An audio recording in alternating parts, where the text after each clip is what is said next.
Welcome to the Laughter Clinic podcast with comedian and suicidologist Mark McConville, bringing you practical, evidence-based self-care strategies, the latest research in mental health, along with conversations that inspire, educate, and entertain.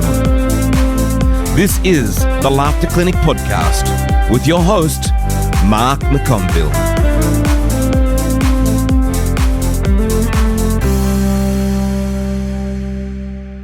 Okay, John Godwin, welcome to the Laughter Clinic podcast. How are you going? Great, thanks, Mark. How are you? Very good, mate. I'm very excited to have a chat with you today.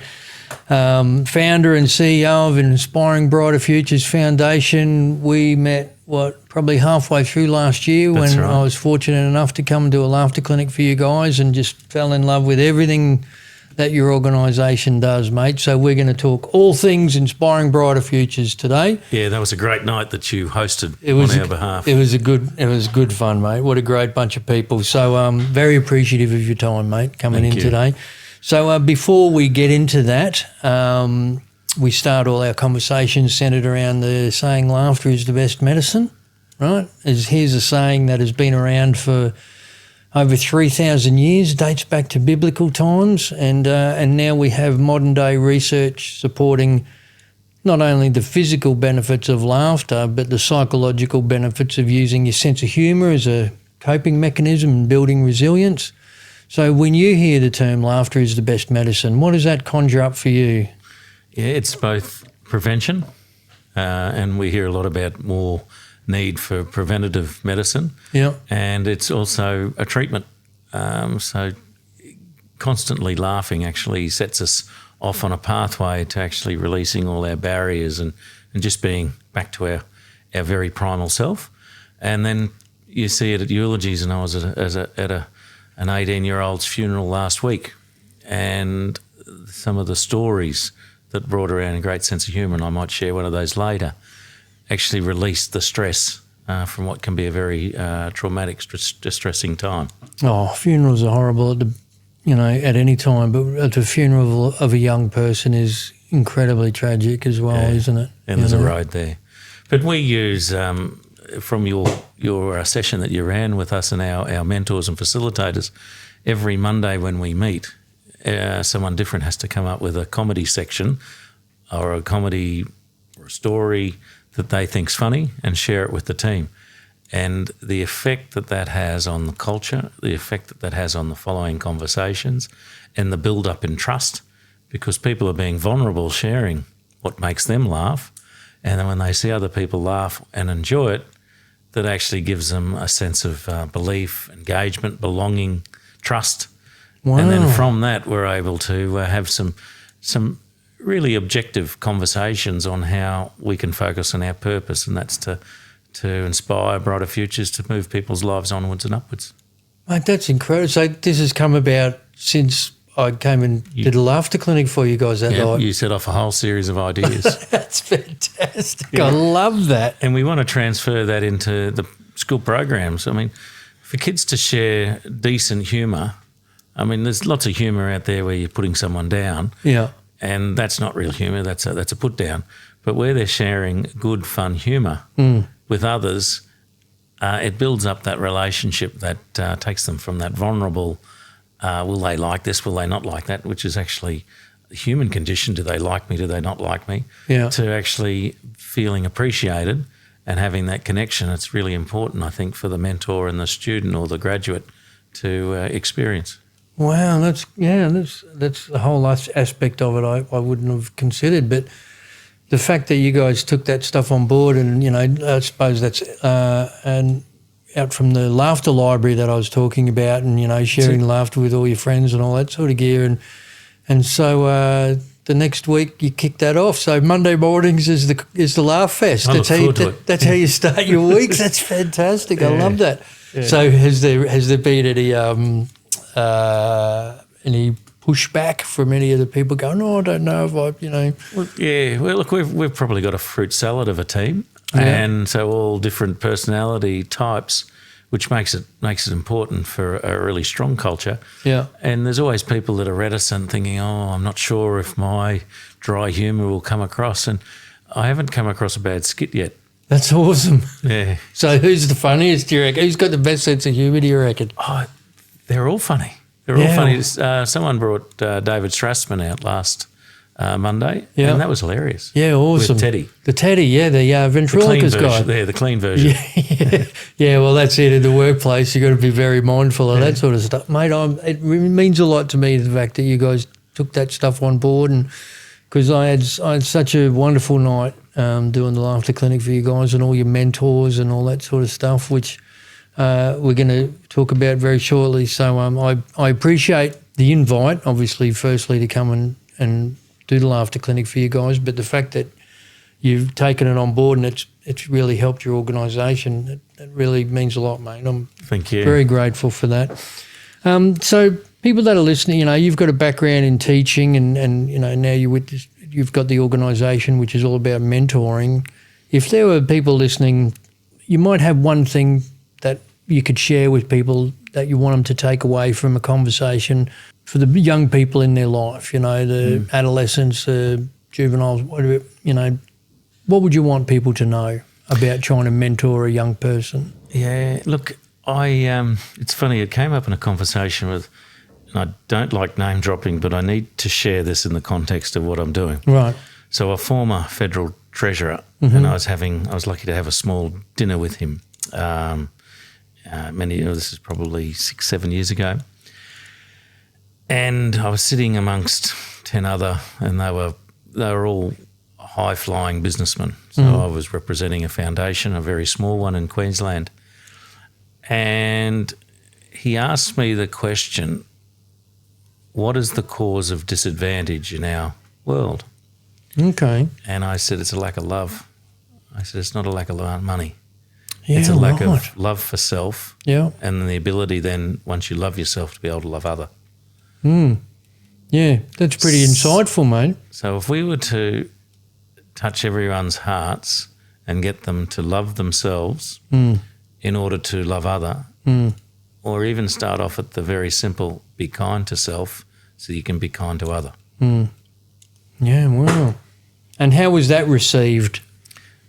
The treasurer, he had tears in his eyes. Yeah, and then he started to share what he did down in his electorate in Kooyong, and how he was involved and how his mother was worked in positive psychology. She was a professor at the University of Melbourne, and how she worked on this idea of positive psychology, of actually seeing that we are worthwhile and being grateful for what we have, and then how that can transfer and engage with others in community and family. Yeah, there's a lot of there's a lot of talk around self-care at the moment, and that really is at the core of it, as opposed to self-care, looking after yourself, exercise, whatever it is that you do physically, diet, all that sort of stuff. But taking it to that next level and self-love, that really is, knowing that you're worthy of love and then putting that out there in the world, that really does take it to the next level, doesn't it? Yeah, it's interesting. I mean, you look at social media and it's people are trying to get love through aesthetics. It's how am I looking rather than how am I doing? Yeah. And doing is doing for self and doing for other, serving other. Yeah. And that's where happiness comes from. And a lot of people, I think, get caught up with fitting in as opposed to belonging. When you belong, it's tied to values, that people have similar values and you really belong.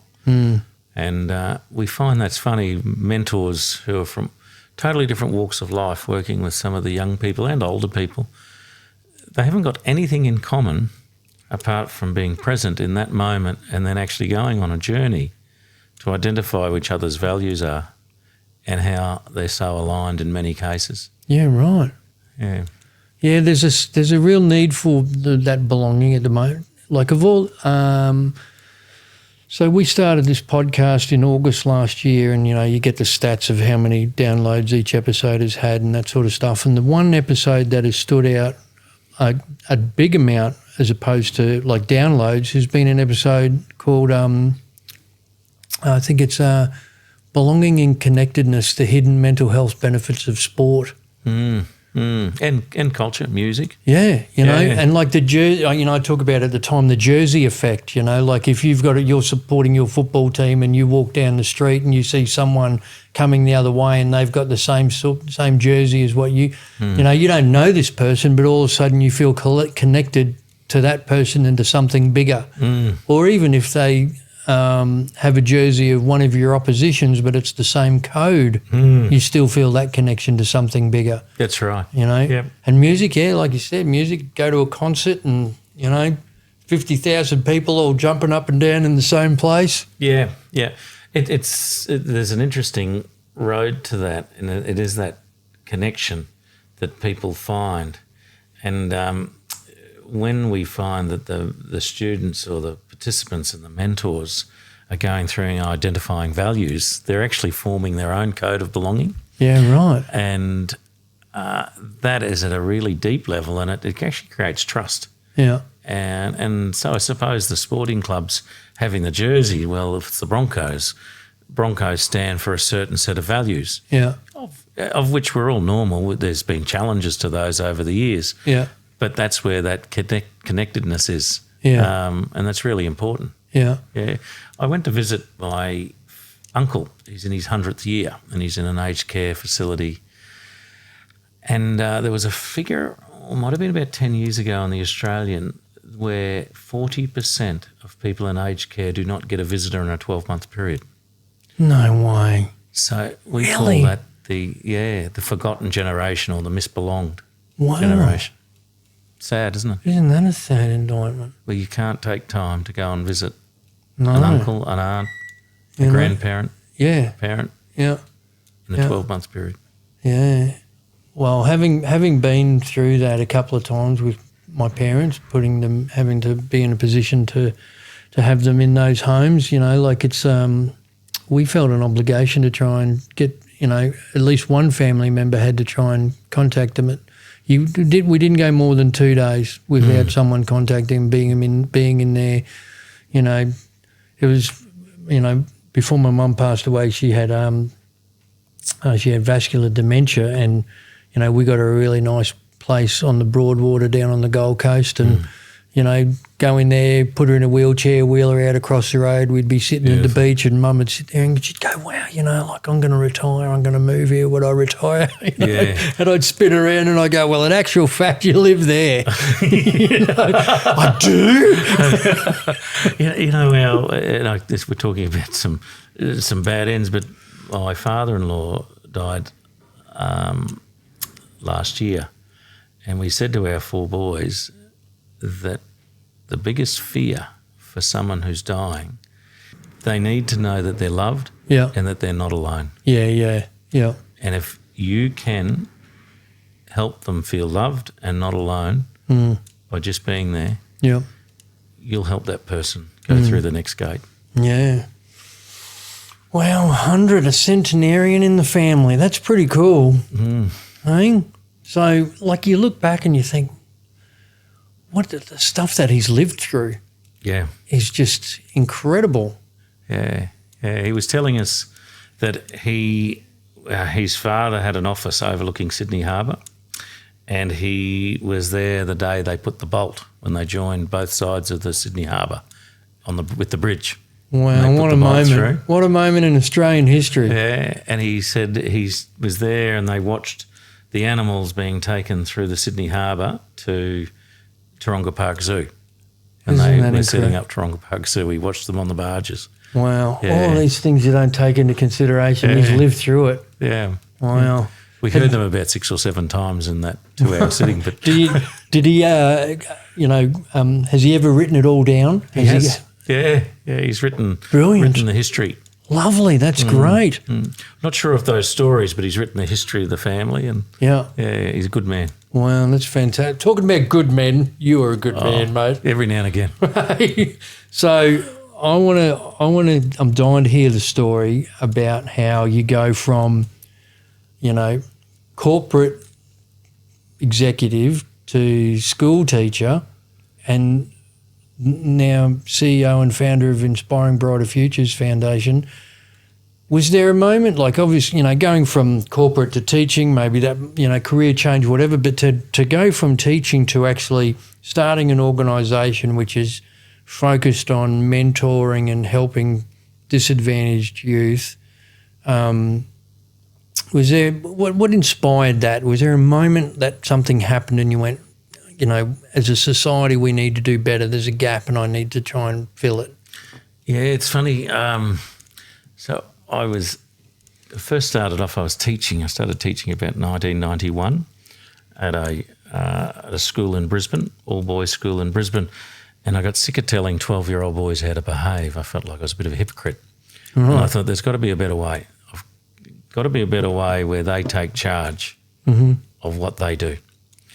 And I was studying a Masters of Bugger All while I was teaching, coaching 5 sports. I was a bit busy. What was the Masters in? Business administration. I call it a Masters of Bugger All. Right. Okay. Yeah. And I was reading Stephen Covey's 7 Habits of Highly Effective People. I had just read Dalai Lama's Art of Happiness. Yeah. Being an Augustinian school, so the Pope is an Augustinian, and Augustine wrote a book called Confessions, and all these books had some similar themes: Dalai Lama's Art of Happiness, Confessions, and 7 Habits. So I merged all that together. Covey helped provide some of the structure. The Art of Happiness and Confessions was all about understanding who we are and what our values are in order to serve others, because serving others from a good space is where you get happiness. Yeah. And I figured if the boys are happy, they're obviously well fed, they were from lucky families, but the next step was to making sure that they had a self-esteem and they actually saw themselves worthwhile. Right. So we would start them off on this journey and they would develop vision statements. And then we'd have those vision statements. We'd do it twice a year. And whenever they'd muck up, I'd say, mate, bring your vision statement here. What did you say you wanted to be and where you wanted to go and what just happened then? And they were in charge of fixing up and repairing harm from what they did. So that was about 95. And getting them to take some type of control over and responsibility. Yeah, cause and effect type of, Instead of big brother or big government telling you how to behave, we've got so many resources. Now, I know that a lot of the people we work in today's programs, the trauma that they've experienced needs a lot more support. But the young lads we were working with, this was grade 7. I had parents coming back when they were in grade 12 and said, whatever you did to my son in grade 7, you changed his life. Wow. I stopped having to tell him to study. I stopped telling him to do the jobs around the house. He took ownership. How rewarding. That must be something. You hear that and you must be so proud to have had that effect on. Oh, I'm a little. The more it happens, the littler I get and the better it is. Right. Yeah. Because it just can't be 500 kids a year. We wanted 50,000 kids a year that are actually taking the chance to trust themselves and know that they're worthwhile so that they can actually make a greater input change and help others in our communities. Yeah. They're pretty good books to I've read 2 of those. One, the Stephen Covey's 7 Habits. Actually have just read that for the second time recently. It's a cracker of a book to go back to. Yeah. And the Dalai Lama's Art of Happiness is a brilliant one as well. What was the third one? Confessions. Yeah, no, I haven't read that one. It's a man's journey in identifying what his weaknesses were and what he's sorry for, and then actually finding that by doing good for others, he's living out his faith, he's living out his will. Wow. Yeah, I can't remember who said this, but I'm sure I heard recently someone say that the quickest way out of depression or a bad mood is to do something good for someone else. Yeah, plan your way out and help someone else. Yeah. Yeah. So how do you go from helping these guys to starting the foundation though? So look, I had a number of years in business, cleaning up businesses that weren't doing so well. Yeah. And I found that the last probably 5-10 years, we would go and visit clients around the country, and the first 10 minutes would be about what our products did and our services did, and the rest would be talking about what our foundation was going to do. I was a volunteer for over 20 years, and a friend of mine who's Glenn Richards, who set up Green Cross hospitals and merged them with Pet Barn, he said, "John, stop effing around and do your passion."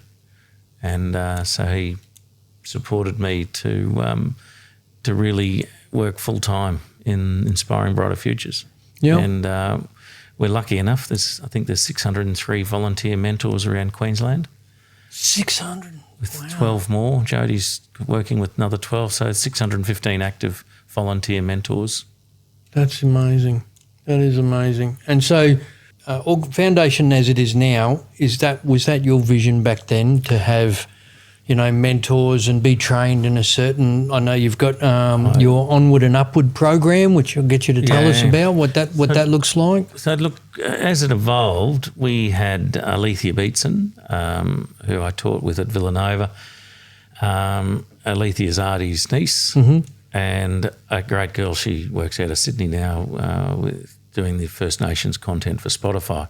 Really? Okay. And Amelia Robinson, and the three of us founded what developed. And I said, look, let's take our programs, let's put this in as many schools as possible. And Alethea took what I had, because it was pretty bland and was dry. You can imagine Augustine and Dalai Lama and Covey, it was all a bit corporate. And Alethea put a real flavour through it. And then with Amelia, and I said, I'd love this to be in every school in Australia. I'd love every young person to learn the tools of identifying what they stand for and who they are, role models in their life of who live those values, so that they've got some filter or direction on how to live those values, how to turn negative thoughts into positive thoughts, to develop a vision or a blueprint for their life going forward based on I am, which are their values.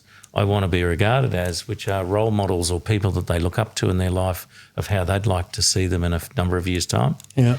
And what's their purpose in life? How are they going to use their gifts to make their school, their family, their community better?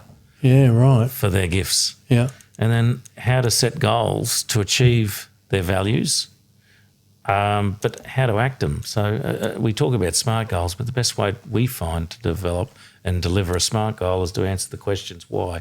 Why is this goal important? What is that goal? When is it going to be achieved? Where is it going to be achieved? And what are the steps? How am I going to achieve that goal? Yeah.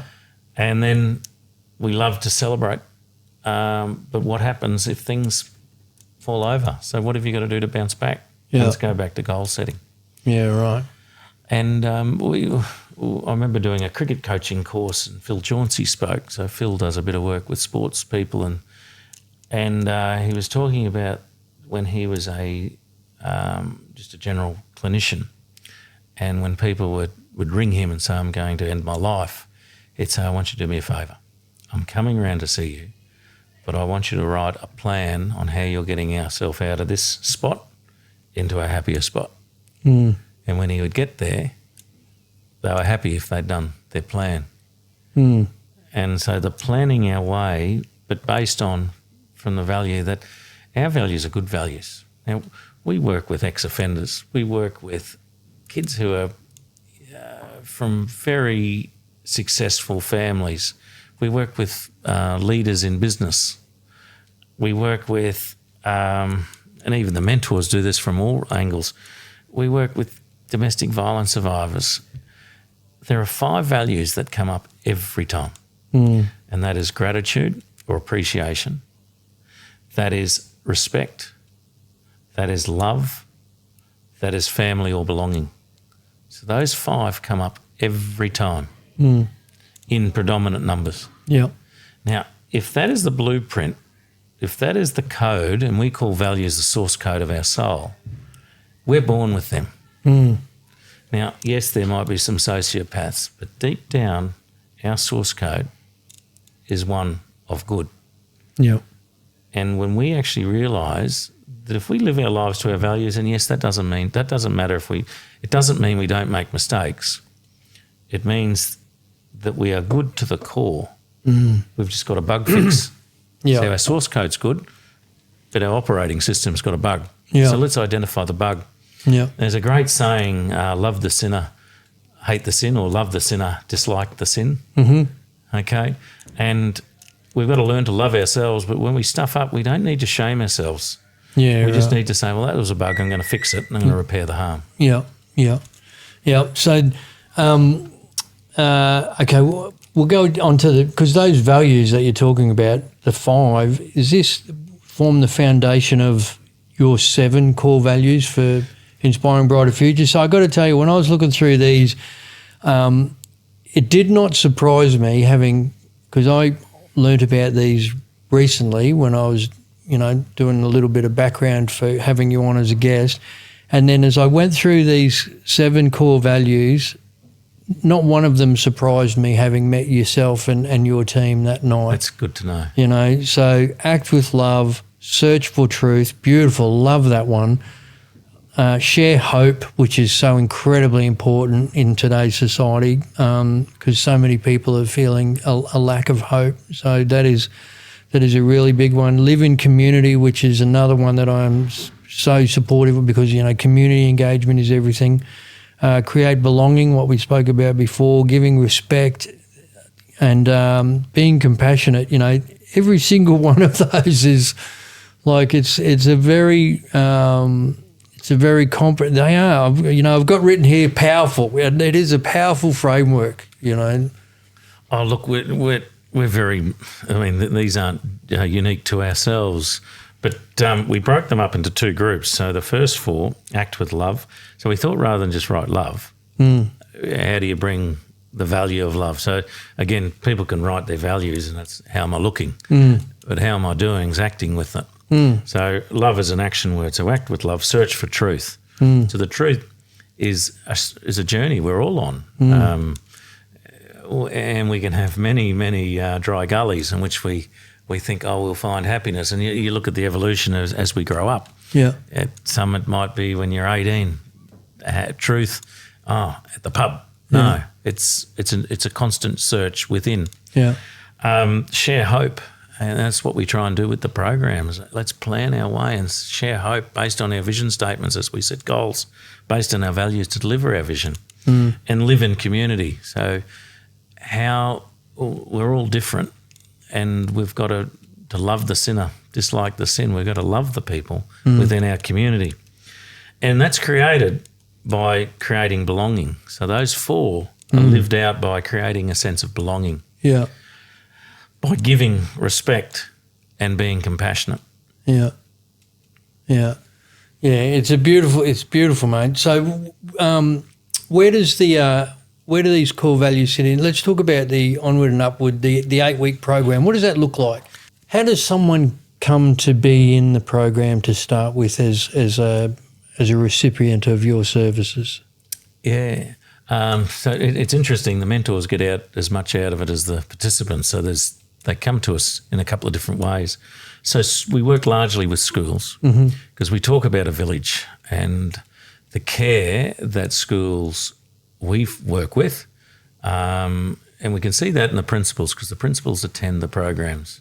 Really? I often know if we've got a career jumper or we've got a caregiver in a leadership of a school if we see them come down to the programs. Okay. Because we're dealing with the kids who are about to drop out of school. Really? Okay. So they're the ones that are about to become a statistic in the youth justice. Right. Or have probably started to become a statistic. So that's where we work. Yeah. And we find that in the schools that we work with, I'm blown away by the love and the care and the capability and the quality of the teaching staff that we deal with. It's great, isn't it? And they choose the students. So they're generally Tier 2 support, the bottom half of Tier 2 support. So Tier 3 support, which is about 2%, are the ones that have dropped out of school and are well known to the youth justice system. We've got them where they're just starting to be known. Right. Tier 1, which is 80% of the cohort, they are, or the whole school system, and I call it a system, unfortunately, it's a very archaic set up dating back to the Industrial Revolution, that they're 80%. So the school system supports them, and that's fine. We deal in the probably the bottom 18%, not the last 2%. We deal in that bottom 18%, but probably the last 8%. Yeah. And the teachers pick them out. So when we say an 8-week program, what is it? How like is it once a week, a couple of times a week, every day? Like what's? Yeah. So the ones that we do in schools are 8 sessions of 70 minutes, and that fits within a school timetable. Yeah. And week 1 it's all around a kitchen table concept. So it's all around food, because we remember perhaps some of the best conversations we've had with our parents or grandparents is around food. Yeah. Where we would get their wisdom. Yeah, yeah. And so that starts off with a get to know you, and you see the mentor and the mentee, the student or the participant, start to engage together. It's quite amazing, that connection.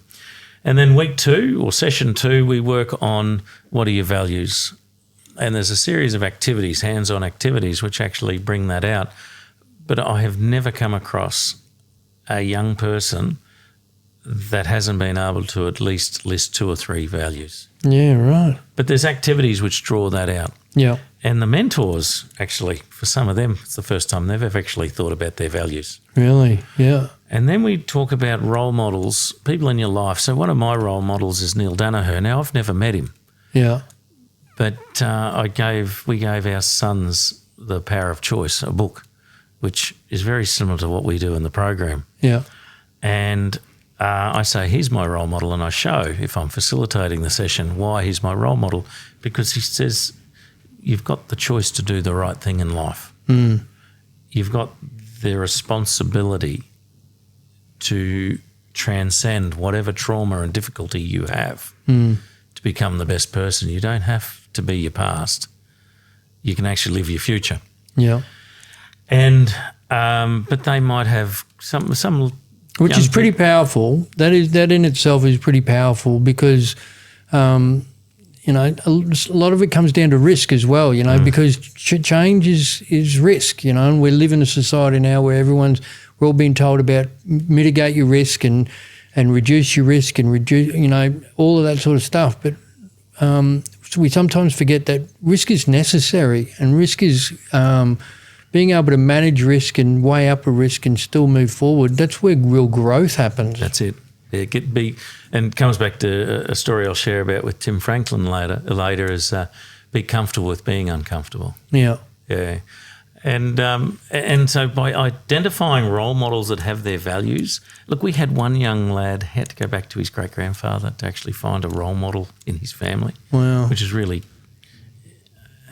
it's sad. And now sometimes role models aren't going to be perfect, but they might live some values that you admire. So we are never going to be perfect, but they find role models, and what that does is that starts them on a filtering process of people they want in their life, and there's sayings that you're the aggregate of the 5 people you hang around with the most. Yeah, right. So by getting people to identify people with values, if they're going to spend time around them, hopefully they'll start to live those values. Yeah. And as I said, those values of love, family / belonging, gratitude / appreciation, truth / honesty, and respect.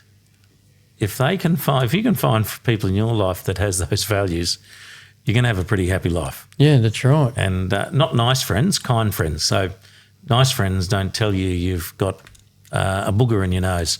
Kind friends will. Yeah, yeah. Okay? Yeah. So it's not about being nice. It's about seeing you become the best version of yourself.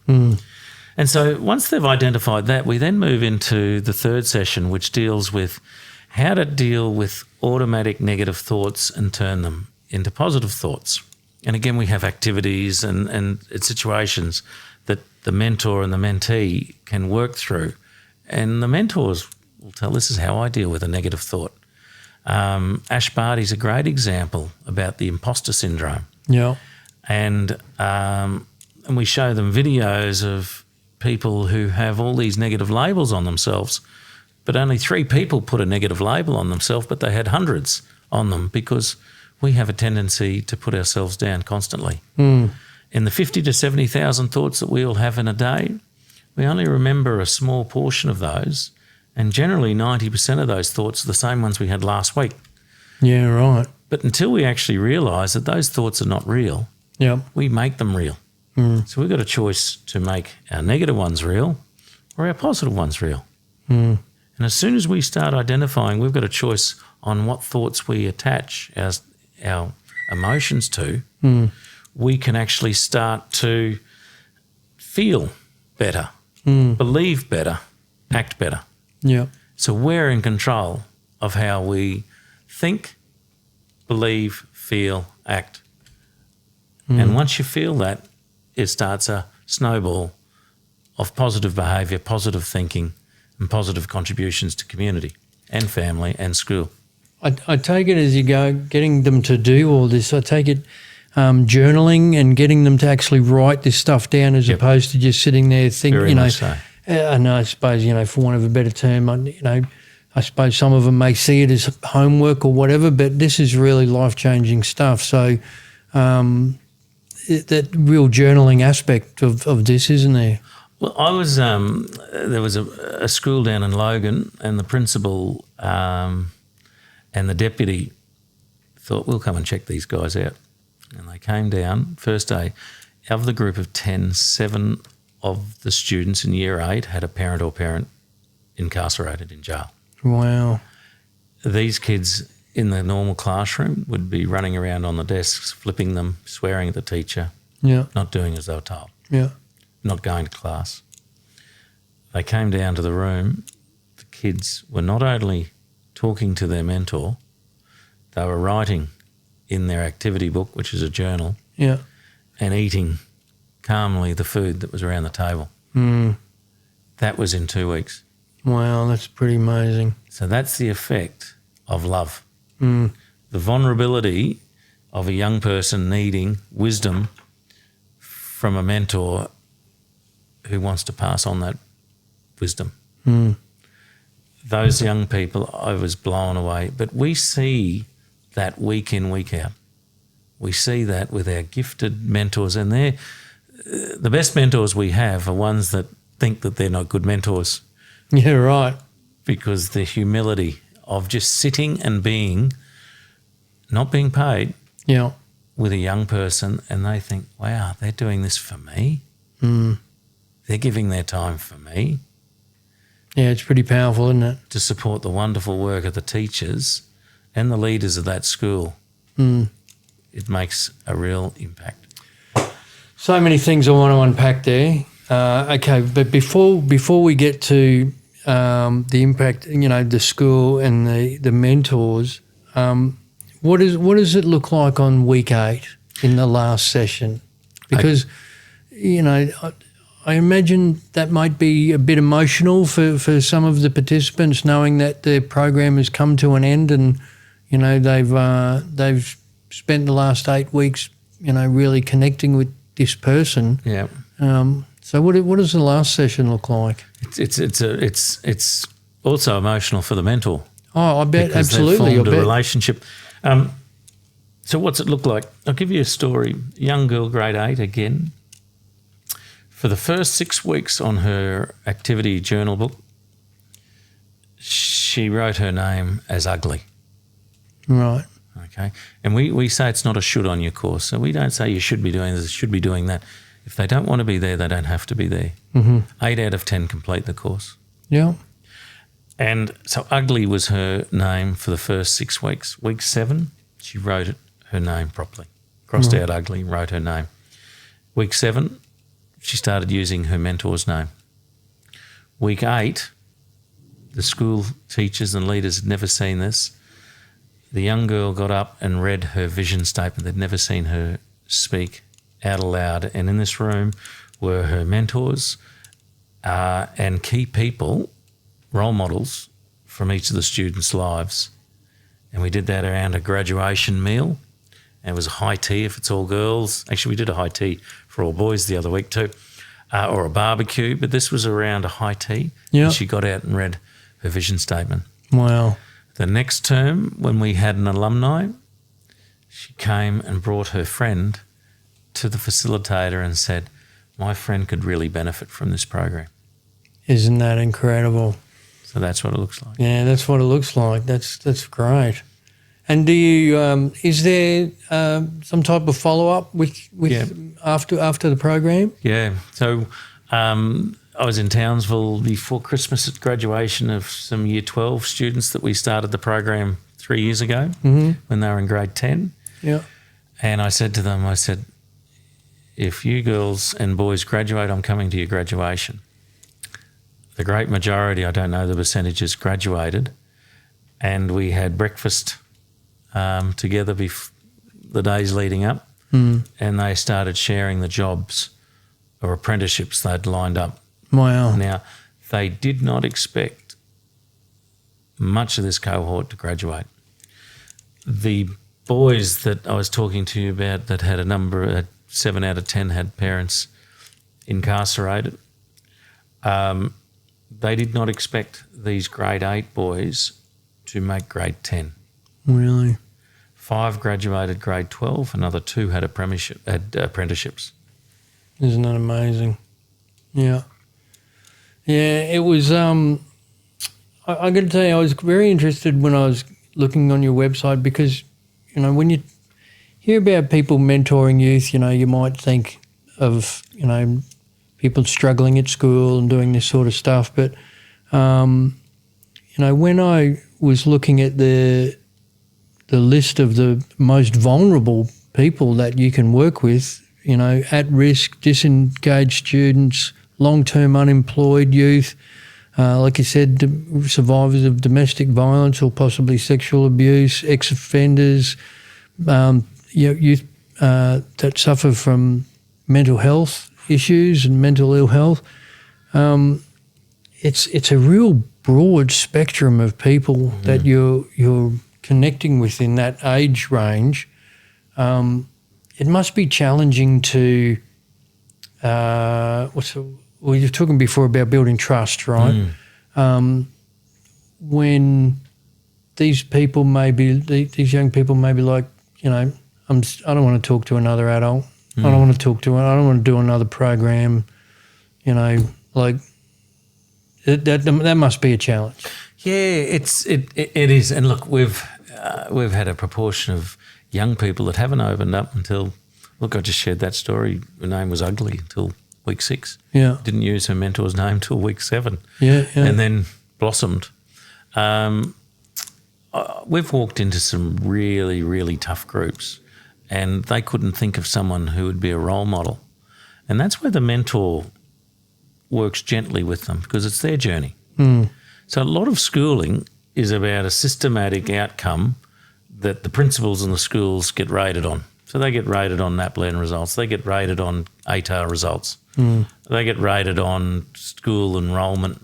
They get rated on or paid for outcomes related to the percentage that completed Year 12. That's all system-driven KPIs. That's not kid-driven KPIs. Yeah. And we know unless you work on the absolute well-being, and this is kids in all schools, if they don't know that they're loved and that they're safe, and education really is a journey that they should go on. And yes, I know that there's markers all along. I think from an education perspective, if we can go, you're looking at AI tools, you're looking at all the information that exists in our world. I think if we teach the kids how to love and love themselves and love other, how to learn and critique what they're learning based on their values and based on good values and how to love learning, I think we're going to have a happier cohort of kids coming through instead of a marketing veneer that the Courier Mail or the media want to place on our education system. Well, let's talk about the education system because I've had a small exposure to it by doing my life. So I've got a life skills masterclass for between 15 and 17-year-olds. So basically it came about as doing laughter clinics for teachers and them saying, this is pretty good, mate. Can you do one of these for our year 11 and 12s? And I designed that for them. But going into for you to have so many schools on board now, I know getting programs into schools is not easy. And geez, I tell you, I can't begin to tell you how much I take my hat off to you for having successfully got into these schools, because just getting approval to run outside programs it's a mammoth task. Yeah. Look, it's word of mouth. Yeah, it is word of mouth. I don't think we've done. Did you have a champion for the cause inside the education department, because that can make a big difference? Yeah, look, it's interesting. We'll talk to regional directors or heads of independent school groups, and they really love the program, but they said it comes down to the individual principal. Right, that wants it in the program. Or there might be a guidance officer or a teacher, and then there's word of mouth amongst the schools. Yeah. So we've grown organically. We've now had an absolute takeoff. Jodie's done a great job, and before that, Prue had done a great job in building our mentor numbers. So that's less of an inhibitor now. So we're finding it's growing because the schools are seeing the value, and they're seeing the value of the reporting. What is absolutely essential, and there's some schools that we find difficult to work with, is we are there to support the school and align to help the young people that are in their care. So we're part of a community solution that the school can't offer because they're within the bricks and mortar of a school, but we're bringing a community to them that has networks to work, has networks to other opportunities. I love seeing principals who are care-driven as opposed to career-driven. And you can see the difference. Yeah, I'll bet. And it's the principals, as I said before, that know the names of the kids, turn up to the program, pop their head in, pop into the graduation or a part of the graduation. I see this around Queensland, Townsville, Moreton region, Gold Coast, Logan, Brisbane, Redlands. When we know which ones are in the care profession. Yeah, it makes a big difference. There's been times where I've done the life skills masterclass and had, the principal there, the deputy principal there, a lot of schools, as you'd know now, have psychologists on staff, and so they'd come in. And then there's been other times where I've known that, I was just, I was a box that was ticked. You're a filler. I was a box that was ticked, and, I had the teacher and the students, and that was it. It's a big difference, isn't it? Look, there are so many outstanding educators, and yes, they're on a journey, and we just love. There's so many committed professionals, educational professionals. Yeah. The results are so cool. Like, so what have I got here? 94% of graduates would recommend the program, so you can't argue with that. That's fantastic. 6% didn't answer the question. Yeah, well, they are adolescents after all, mate. Yeah. Which kind of goes... funny we laugh at that, because humour and laughter must be a great way to build trust with them, I reckon. Oh, yeah. Is that a thing? Like, do you encourage your mentors to try and create that alliance, because we talk about in mental health and suicide, we talk about the therapeutic alliance, which is the relationship between the clinician and the patient, which is basically what your mentors are doing as well, isn't it? They're creating that trust.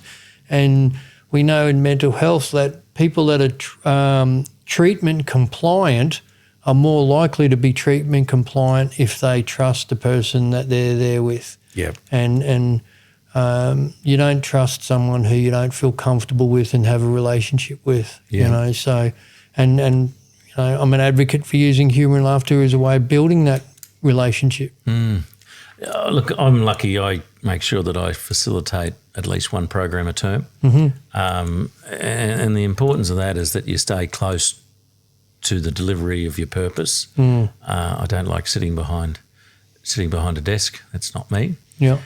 And I've got a very similar laugh to off the Addams Family. What's the Herman Munster? And kids, when they watch me laughing because I've said something stupid or they've said something that's really funny, Yeah. I go into the Herman Munster Right. laugh, and they'll just You've got one of those laughs Yeah, that yeah. gets everyone around you going. yeah. And you know what? It's so relieving. It's so it just things melt off you. Yeah. Yeah. So with all these statistics, the 90+% of graduates recommending the course, is there, and you've obviously got so many stories, but is there one that you could think of like where it was a huge transformation that sticks with you? Yeah. Look, there's a few. There's a few. A longer term one was a young lad who we were working with him with a collaborative partner, and he was the oldest of 6 siblings, and they had been moved from foster home to foster home and not together. And Right. so this young lad, So the 6 were all split up. yeah, Oh, that's horrible. but had stayed in some type of contact. Yeah. I'm not sure how that happened, but they'd stayed in some type of contact.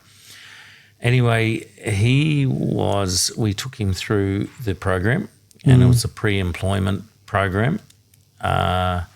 And then he became a trainee in landscaping, and then we were building houses for people who didn't have homes by kids who didn't have jobs, and we were mentoring him there. And then he went into an apprenticeship, and he's now a trainer with that social enterprise organisation. Wow. His next 2 oldest siblings, one is an apprentice plumber and the other is in the Air Force. They followed his lead. Mum and Dad weren't employed, but because he was able to reorganise and set his goals based on his values and the vision he had for himself, he was able to impact the next 2. So it's interesting to see what will happen with the next 4. A rising tide floats all the boats. Yeah.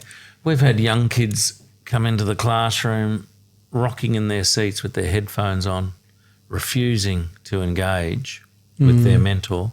Wow. Week 8, the headphones gone, they've never been seen again.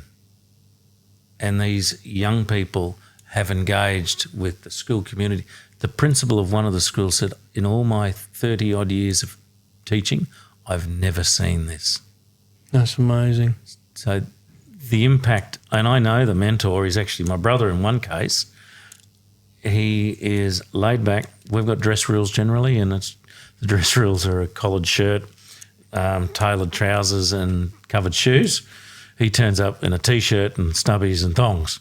Right. And the impact, it's got nothing to do with how you're looking. It's got a lot to do with who you are and how you're doing. Yeah. Well, let's talk about these mentors, because they're the engine room, aren't they? They are. They're the engine room. They're the heart and soul. So when you first had this vision of bringing inspiring brighter futures into the world and going out into schools, it must have been you must have thought, I've got to be really cautious here as to how I choose the mentors and that sort of stuff. Like right at the start. I'm going to scare you.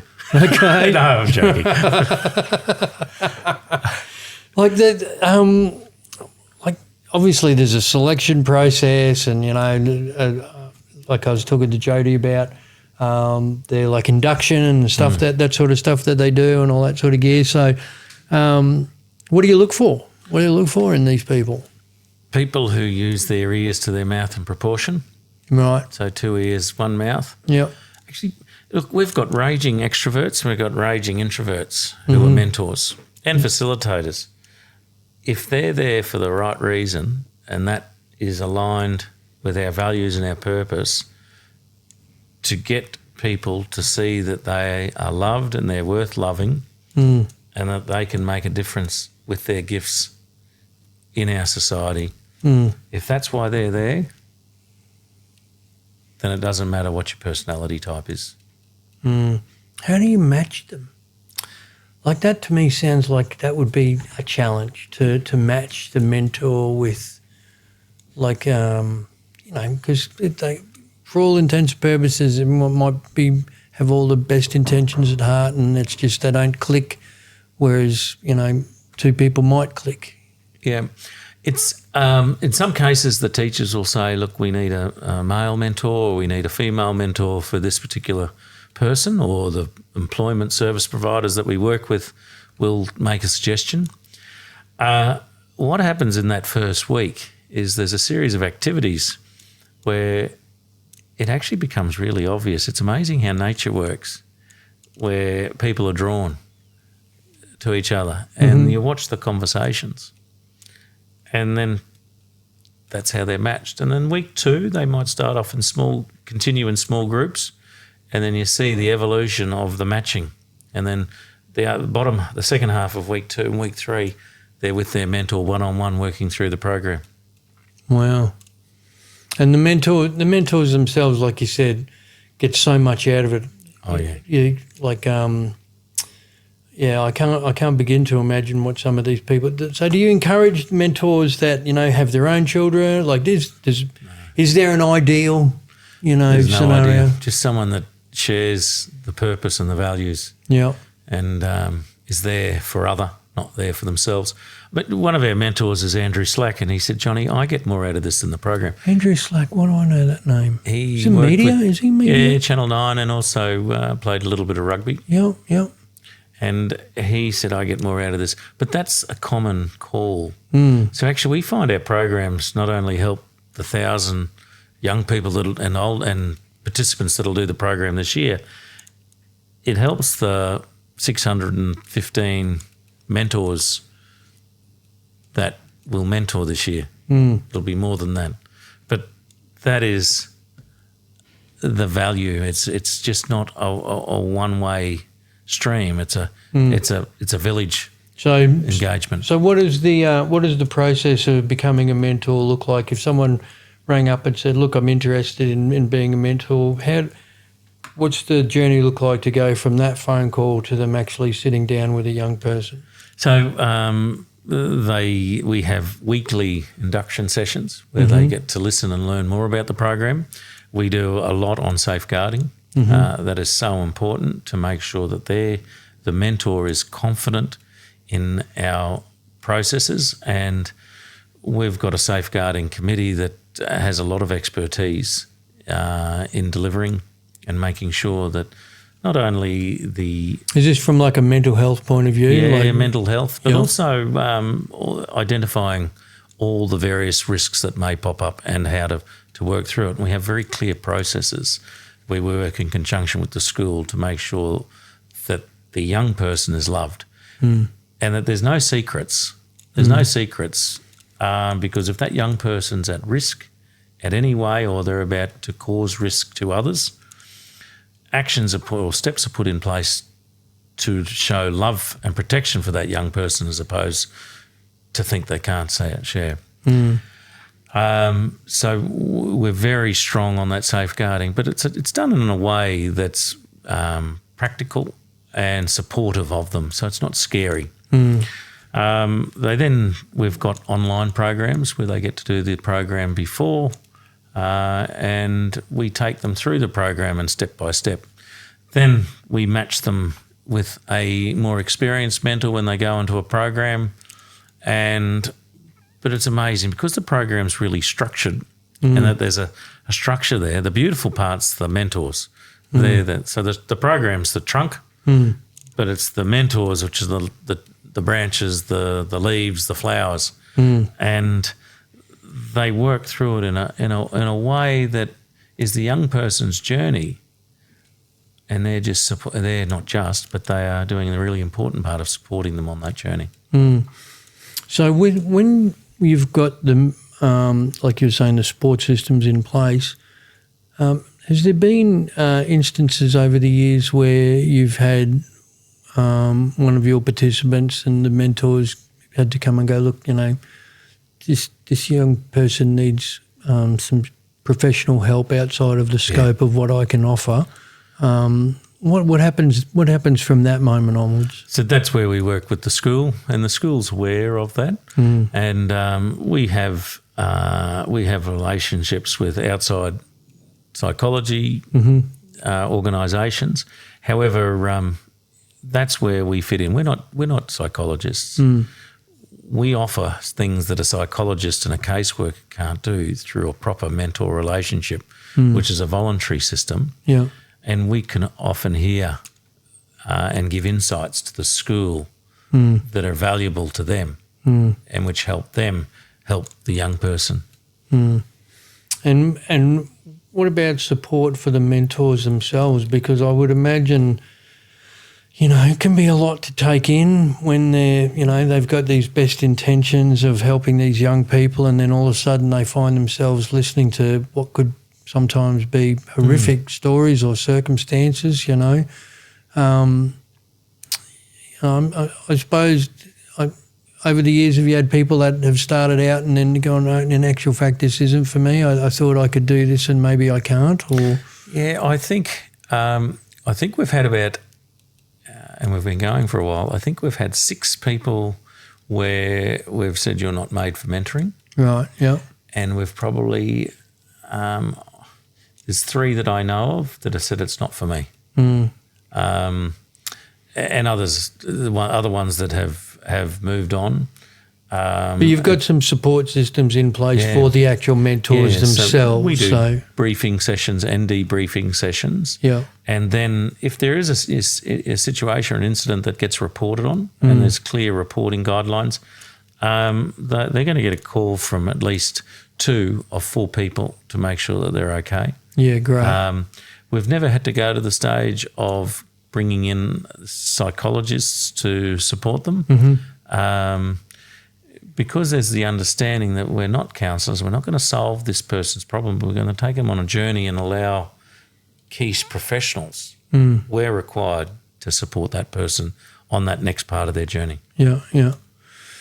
Yeah, wow, because it's so, we're so governed and rules and regulations and everything at the moment, like to be able to get this over the line and to actually have it be a thing, it's such a credit to you, mate. Thank you. Thank you. Because I can't begin to imagine the hoops that you've had to jump through to actually, where does the approvals come from? Obviously parents or guardians and schools? Yeah. Yep. So the school vouches for what we do. Yep. And obviously that includes the teachers and the leaders. Yeah. And then parents and guardians sign off on the forms. Yeah. And are they given the details of the mentor at that point in time that they're... No. Right. No. Okay, just that they're going to be a part of this program. Yeah, and there's mentoring involved. Yeah. Yeah. Yeah, okay. So tell us about Tim Franklin's story, because this is one of the, well, I'll let you tell the story because Tim Franklin's story is pretty amazing. Yeah. So I taught Timmy in grade 7. In fact, the first time we actually delivered this program was when he was in grade 7 in 1994, I think, 94 or 95. He finished school in 2002, so it might have been 95. And Tim, good guy. Tim, real good guy. And he finished school and became a lawyer and got caught up in bad ways. When he was in primary school, grade 5, 6 and 7, I'd coached the cross country. And Timmy would turn up, he'd be on time every training session, and he'd come close to last every time. But because he came to every training session, we would take him to the cross country carnival, which was a day off from school, and we'd go to McDonald's on the way home. And that was a treat. Yeah. And we had a competition there that didn't count for points. So the kids that were putting in, we'd put them into that so they could run and have a great day. Hitting secondary school, he's got scoliosis of the back, so quite a pronounced S shape in his backbone. One leg was, I think, 5 centimetres shorter than the other. 2 centimetres shorter. It was significantly shorter according to bone doctors. And he started to put on significant weight. And I think he finished school at about, it was well and truly close to 120 kilos. So unwell, then did law and continued some bad choices, life choices. He was reading a court case where a mother was writing an affidavit over burying her son. And he thought, I don't want my mother to go through what this mother has gone through in writing her affidavit of her son's death. So he grabbed some Dunlop volleys, he grabbed some dress shorts because he didn't have any runners, and he grabbed a Jackie Howe singlet, and off he went. He got 2 kilometres away, he was vomiting, and he found a telephone box, and in those days you could do reverse charges, and he rang, and his mum came and picked him up. He didn't stop running from that day. And he worked out that running created his sense of belonging, created his sense of purpose. And I remember being with him, and he told me, I'm going to run around the world. I'm going to be the fastest person to run around the world. And I said... And so you were in contact with him the whole time while all this was happening? Once he actually... it was a number of years after school. We re-engaged. Yeah. And he's told me, I'm going to run around the world and I'm going to be the fastest person. I said, well, that's good, Tim, but what's your why? Because if you don't have a why, your what will lose its tree trunk. It'll lose its roots. Yeah. And we kept asking him, what's your why? Every time I saw him, what's your why? What's your why? And he said, to inspire brighter futures. And I said, what's that mean? What's that? Why is that a why? He said, by getting people up moving and exercising together, it creates belonging. It creates a better pathway for their health, their physical, their mental health. But it also supports his second favourite teacher's dream. I wasn't even, he always tells me I'm his second favourite teacher. Okay, right. So it's a joke. I asked him, who's his favourite teacher? And he said, not you. Not you. Yeah. And so he did that. And he runs around the world? Runs around the world. When did he do this? He finished in June 30, 2 years ago. Yeah. Not last year, the year before. And he was on track. He was running 60-something kilometres a day to break the record. And he came home because his dad was dying. Oh. And it broke his rhythm. But he went back, and his dad said to him before he died, he said, just go and finish that damn run. So off he went, and he had different road crews with him all the way. So Tim went from being quite a self-focused person to realising that he couldn't do it on his own. He needed the community of people going alongside him. So it was a great learn for him. And I was lucky enough with a great mate, Rob Saganto, who happens to be Mr. Fitzgerald, Paddy Fitzgerald, Mr. Forex, his grandson. Oh, okay, yeah. So Rob and I joined him at Point in South Australia, and we spent 2 weeks driving around with him. And was Tim doing fundraising for you guys at the time while all this was happening? Yeah. Wow. But he's such an introvert that he's not the I know that people have run across Australia and made a big hoo-ha about it. Yeah. Tim was running around the world, and he was a little bit more circumspect than that. And he finished it. And he still mentors and facilitates. We mentored and facilitated before he went. And we want him to take our why, the what, the who workshops around the country, but certainly the state. So getting young people and teachers to understand what's their why, what's their purpose, what are their values, the what have I got to do to achieve my why, and who's going to help me and who's not, which is the essence of our Onwards and Upwards program. But to do it in workshops. And that's what Tim's driven to see happen in his next stage of life. That's fantastic, mate. It's such an impressive story. And, there's a lot of talk about, the why at the moment. Simon Sinek has made it quite poignant in talking about, find your why and all that sort of stuff. But, he's really doing some amazing work on that, but a lot of that's centred around business and achieving goals and all that sort of stuff. But to bring it into a young person's realm and just really have, talking to. So what's the youngest people? What's the youngest that you have come through the program? Generally grade 7. So what's that? What 12 years age of is age. that? 12. Okay. Years of Yeah. age, yeah. We've done it with some year 6s, but grade 7, they're starting to work out where they fit in the world, and to get them to actually say, look, I'm worthwhile and I've got something to offer others. Yep. That is the greatest sense of engagement and creating a belonging. And then Tim also wanted to break down the tall poppy syndrome that we're so good at here in Australia. And when people have got a drive to help others through their gifts, that allows people to be grateful and appreciate. And what that does, it waters down that tall poppy of trying to pull people down. Do with humility, love with humility. Yeah. Be kind with humility. Yeah. Yeah. Yep. Absolutely. 100%. And so is there a cut-off age? Like you were saying, around 12? We've had, I think they might have been 80-year-old grandmas. We have 80-year-old mentors. No, for the mentees. No, we've had 80-year-old participants. Have you really? No way. Yeah, one lady, I can remember the first session, she was with... Isn't that amazing? I'm 80, but I've still got stuff to learn. Well, Who mentors an 80-year-old, by the way? Actually, a chap that just tried to ring before. He's our financial planner. And he's an introvert, great guy.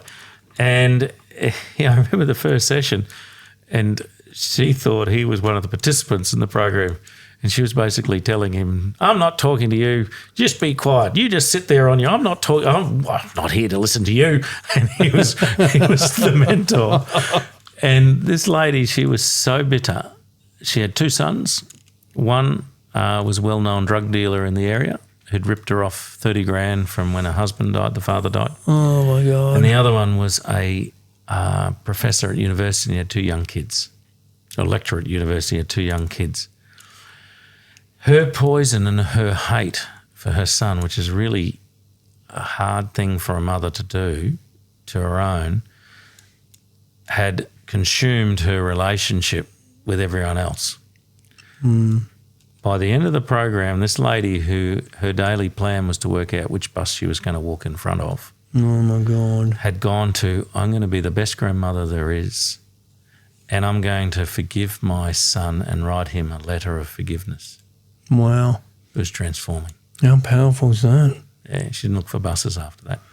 Thank God for that. Wow. So you've got umpteen dozen of these stories, Has there been times over the years where it kind of hasn't gone according to plan, or it's, there's been things that have set you back that you're going, I don't know how I'm going to overcome this? Yeah. You've probably touched on a few before, but we share a story, I don't know if you know this, where there's a young girl walking along the beach, daughter walking along the beach with her dad at Moreton on the western side of the beach, and there's all these starfish washed up, and she's madly running and picking them up and throwing them into the ocean. And her dad laughed and he said, what are you doing? She said, I'm saving these starfish.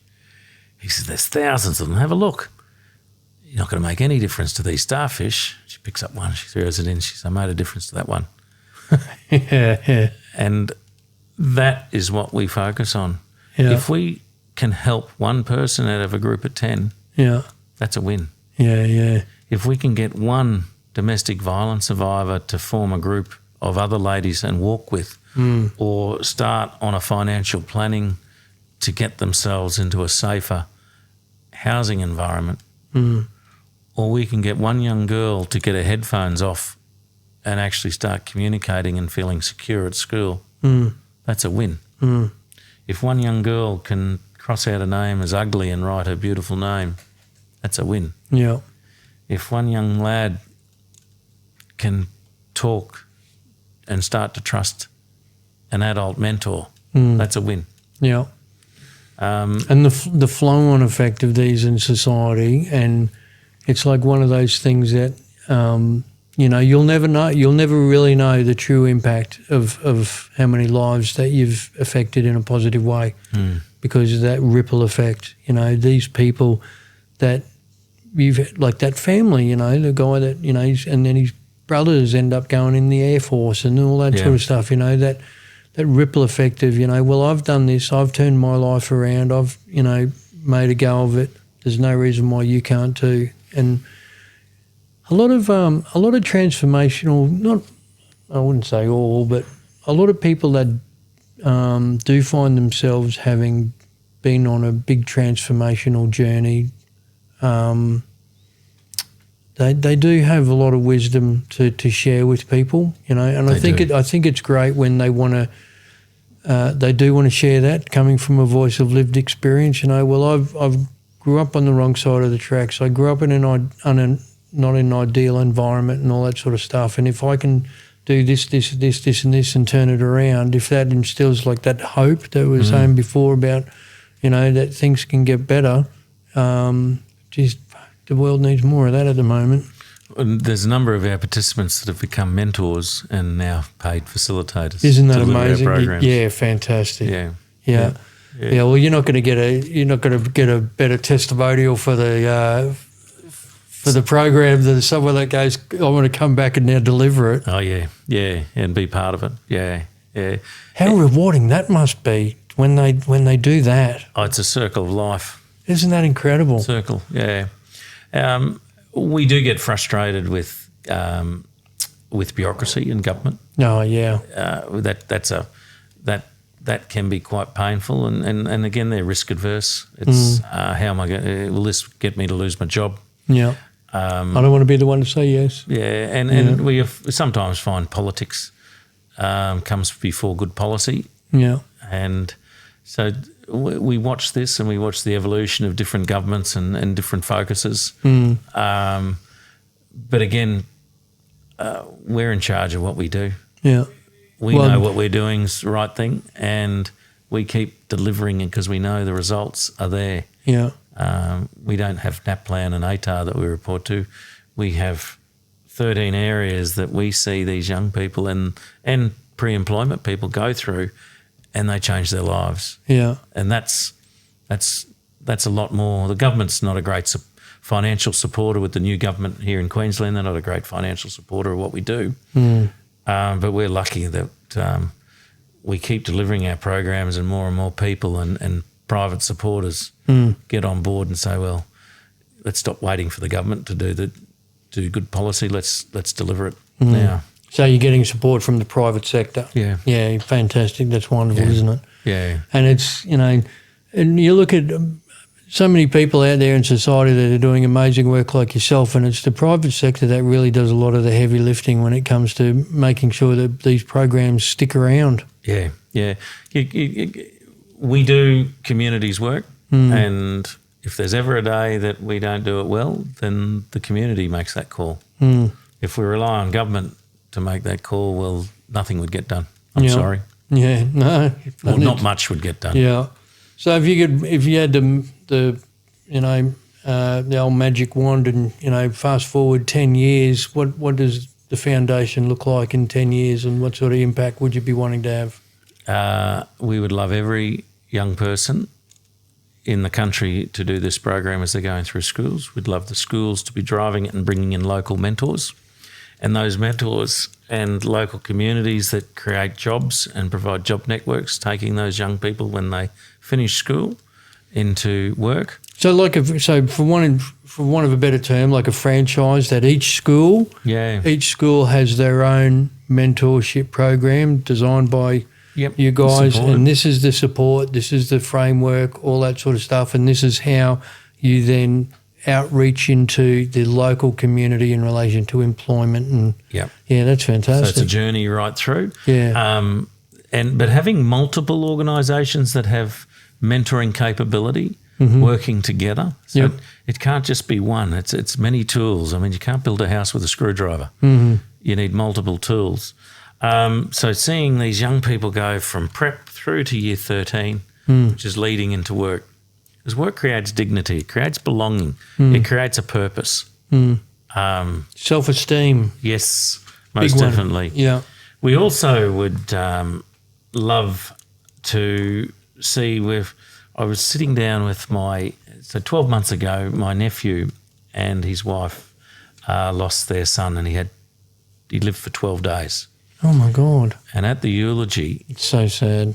my nephew said that the 12 days that Vinny was alive, he brought immense joy. Mm. And it made me think, if we all had 12 days to live, what would we do with those 12 days? Mm.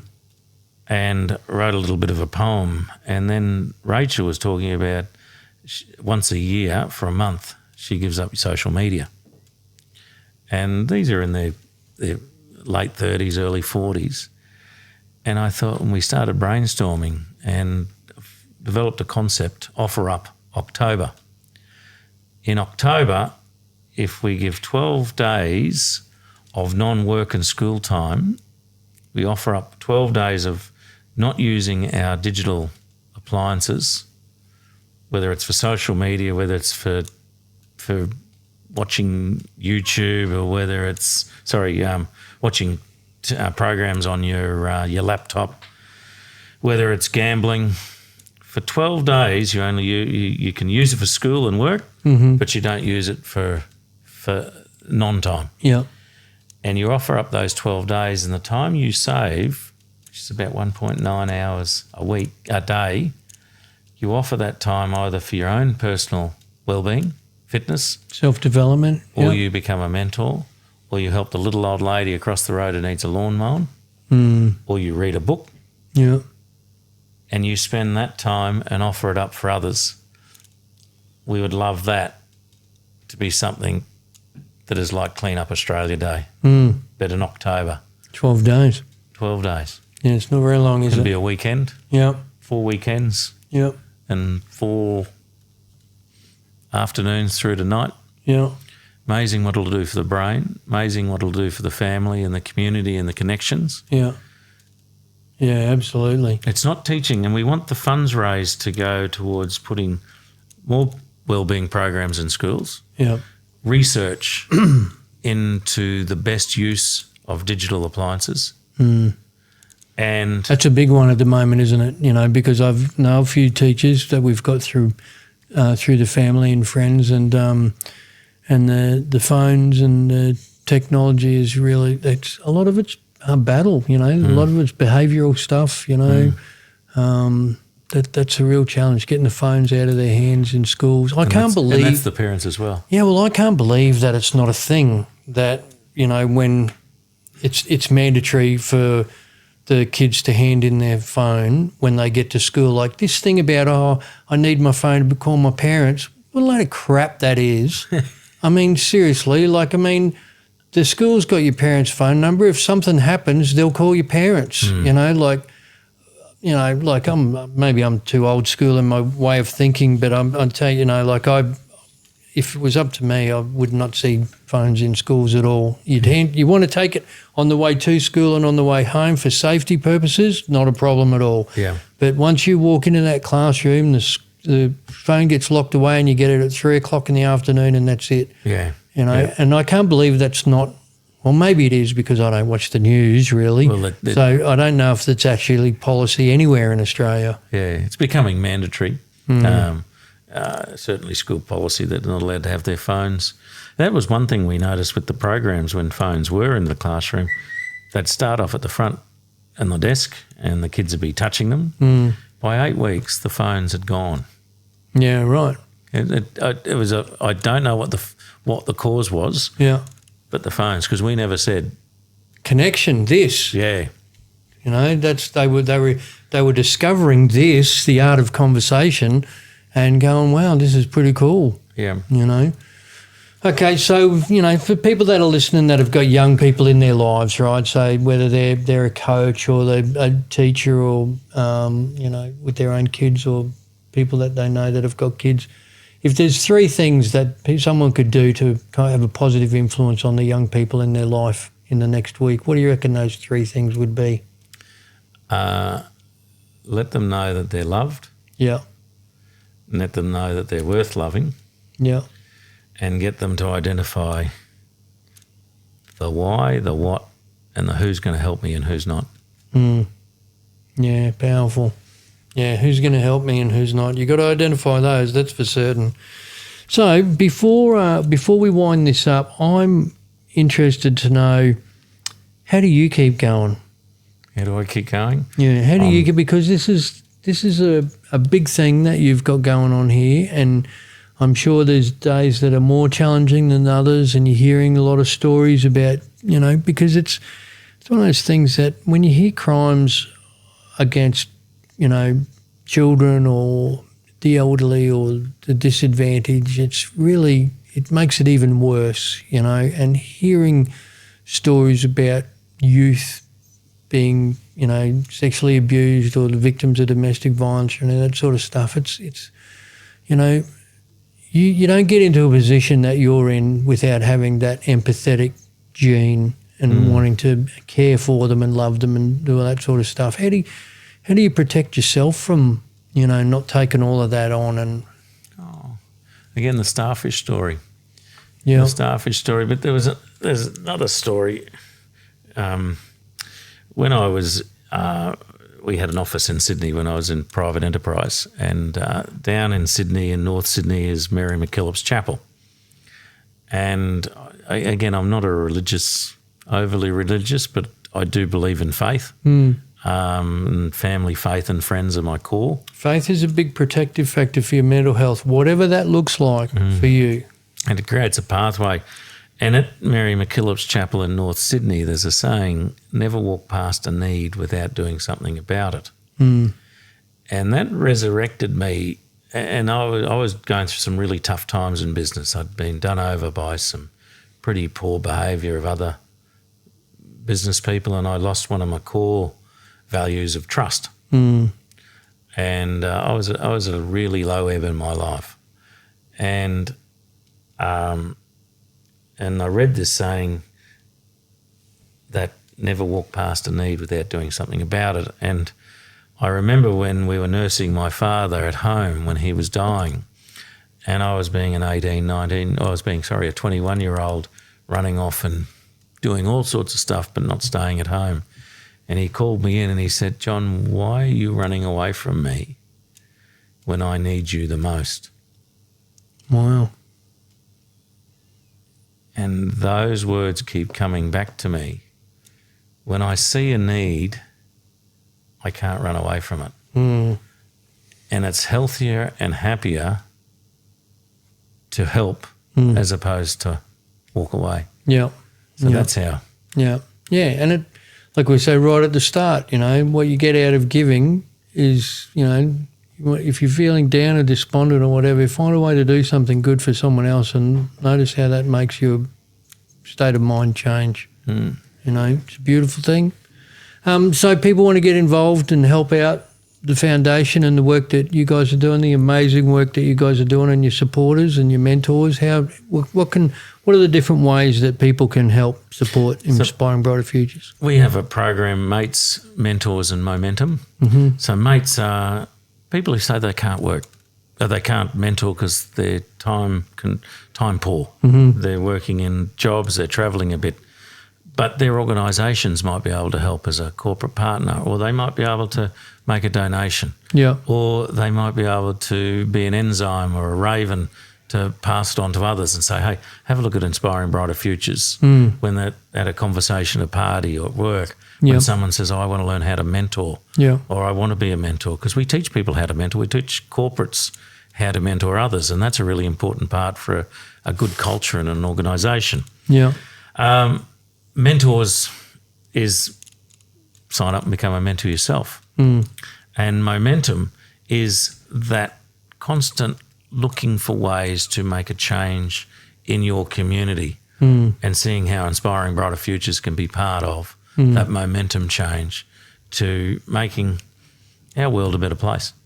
Mate, it's a beautiful thing. It's a beautiful thing what you guys are doing, John. I'm so stoked that Jody, to start with, who good man. He's a great man, made our introduction and facilitated that happening, me coming and working for you guys. And I'm a big fan of everything that you do, mate. And that's one cool thing about doing this podcast, I will say, and the work that I do with the Laughter Clinic is I meet so many people that are just out there, doing amazing things. And it's a credit to you. You should be very proud. How's your family with, because you've got your family all involved with this too now, aren't they? Yeah. They help out in all different ways. My wife mentors. I've got sisters that mentor, brothers that mentor, brothers-in-law that mentor, sisters-in-laws that try and help out. Sons have been through the programs. All their sons have to do the program at least twice, 3 times, and come back as mentors. Great. It's part of our living. But Mark, what you do is so important, and the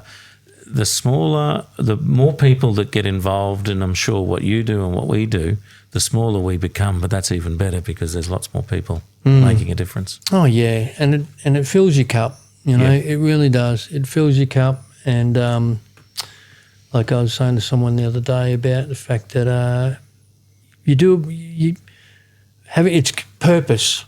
It's having purpose, and it gets talked about a lot in business. You got to find your purpose and what drives you and all this sort of stuff. But I know that I will do this for as long as I can possibly do it.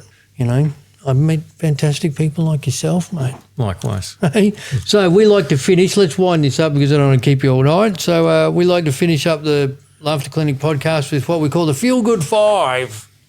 The Feel Good 5. Okay, so answers as long as short as you like, right? We'll start off with what makes you happy, John? Family, faith and friends. Beautiful. Love it. Connectedness with other people. It's great. What are you grateful for today? All that I have. Excellent. Love it. You've rehearsed this, haven't you? Sort of. well, you beat it the live presentation, so you know that I go out into the audience and do this. Because I actually can't remember if I actually asked you that night what yours. Well, maybe I did. Okay, so happiness, gratitude. What are you looking forward to? Yeah, giving more. Nice. Yep. And me time, when you're going to switch off from the world and just recalibrate, what do you do? Take the dogs for a walk. Excellent. Sort of dogs you got, mate? Mongroodles.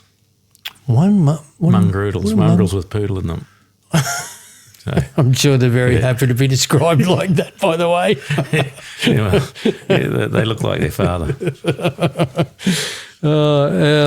Okay, good. Love the dogs, man. And our last one is what's made you laugh recently? Again, I mentioned that funeral I went to last week with 18-year-old Katie, and she wasn't supposed to live till 10. Wow. And so she was non-verbal, needed a walker. Yep. And at the eulogy, her mother told a story which actually made us laugh, which was really important because it was quite an uplifting funeral because this young Katie taught people how to love, even though she couldn't talk. The way she would hug so tightly and intensely taught people how to love and love unconditionally, love without judgment. And the mum, Michelle, got up and told a story where they were driving one day just recently and a bus cut her off. And Michelle's let out some expletives, and Katie, seeing her mother in distress, has tapped on the window, and the bus driver's looked down and she's done the L sign. The loser sign, yeah, on the forehead, yeah. So being non-verbal, being able to use some humour to show it was either loser or learner. I'm not sure what she was doing. I'm sure it was, you can make your mind up. But I just thought that is just a perfect example of we don't need to be able to use 1,000 words to show the importance of love.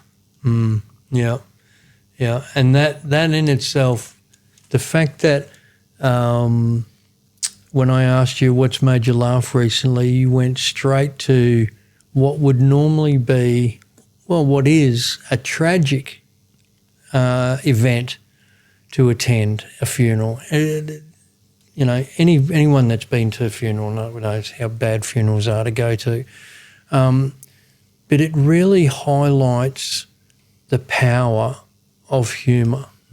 When you've got however many people there collectively mourning and in the depths of sorrow, and something is said to lift the mood and lighten the load. And I've been in a similar situation where, you'll be laughing at a funeral and thinking to yourself, you feel guilty. Should I be laughing?